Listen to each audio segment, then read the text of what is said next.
Hey there, Sharon Hornel here. Welcome to day 71 of our Be a Better You annual challenge. This year we're doing one thing every day to be a better version of ourselves, a better person, a better you being a better you, me being a better me. And today our topic is intertwined and twofold. It's our in communication, intention, and motives. And I'm going to read a definition to you for those because I want to make sure we're starting out on the same page when it comes to what we're talking about. I need my magnifying glass for that. Intention refers to the immediate goal behind what we say. It could be to inform, persuade, express emotion, or resolve a conflict, and many other reasons as well. Motive, on the other hand, is the underlying reason behind our intention. And it's often tied to personal beliefs, emotions, past experiences, past drama, trauma, whatever, and may or may not have hardly anything to do with the reason we're communicating or how we're communicating in the first place. And so we need to keep in mind, why are we communicating? There's always a purpose, right? There's always a reason. We don't just, excuse me, talk for the sake of talking, though sometimes we do. Had a cloggy throat for a couple of days. Very annoying and time consuming.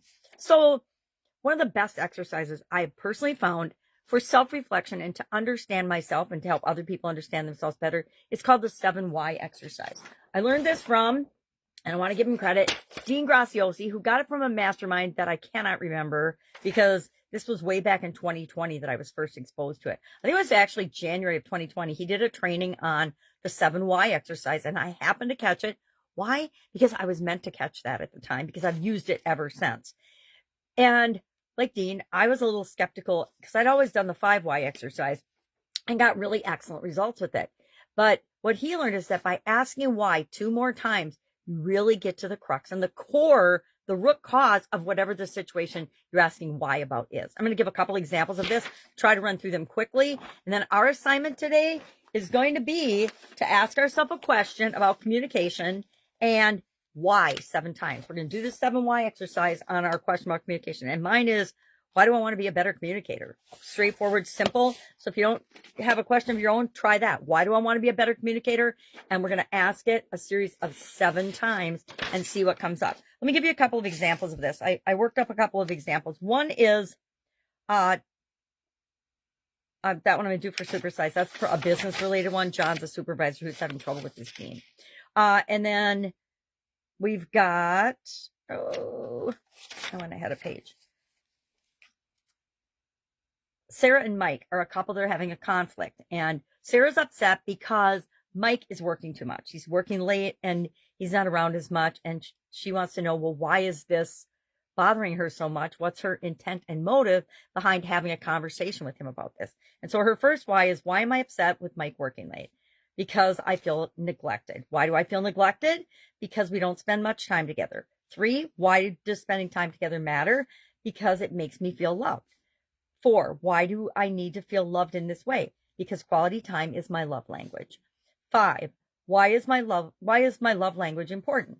Because it reassures me that I am valued. 6, why do I need reassurance? Because we all do. Because I fear drifting apart. 7, why do I fear drifting apart? Because I deeply care about our relationship and our future together. So by understanding why she's upset that her husband is working late, before she has that conversation with him, she's going to go into that conversation with a much clearer purpose and a much better set of body language and things than accusing him of working too late or accusing him of anything else that could damage their relationship. Another example is a student struggling with public speaking. Jake is a university student. He has anxiety about public speaking. Who doesn't, right? Most of the people on the planet are scared to speak out in public. And so he avoids presentations, he avoids speaking up, etc. So he wants to know, what is the root cause of that and what can he do about it? So his question is, why do I fear public speaking? Number 1, because I get nervous. Number 2, why do I get nervous? Because I fear judgment. Number 3, why do I fear judgment? Because I don't want to look foolish. Number 4, why don't I want to look foolish? Because I care about people's opinions. 5, why do I care about opinions? Because I want to be respected.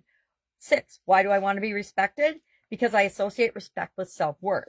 7, why do I tie self-worth to others' opinions? Boom. because I lack confidence on my own abilities. So now, instead of working on fear of public speaking, he's working on improving his confidence and building confidence and improving his skills. And that is a very different thing to be actually focusing your time and energy on, because you can fix that. You can't fix other people's opinions, right? So that's it. That's a super quick example. So I'll do mine today. Why do I want to be a better communicator? I'll get the answer, and then that becomes the question for the second why. Super fun, super straightforward exercise. I will give one caution with the 7 why exercise. Asking why to yourself is extremely powerful. Asking why to anyone else usually annoys the living daylights out of them, unless you're like a 3-year-old and you're in the why phase. Everybody else, and that's annoying too, by the way, but we deal with it because they're 3. But as an adult, if you ask other people why, they're going to give you a reason. It's going to be a top of the line, superficial reason. It's not going to be the real core reason. And that's because a lot of times people aren't even honest with themselves, much less are they, so they're not even aware that they're not being honest, to be honest with you. So a cautionary tale, don't ask why about why anyone else does anything in terms of motives and intentions, because you will assume wrong and make mistakes. And we know what assuming means. It makes an ASS out of you and me. I love that saying. It's such a powerful one to remember, especially when commenting on social media. This is words for myself today. All right. If I can help you in any way, ask. Otherwise, have an absolutely amazing day. And I will, of course, see you tomorrow.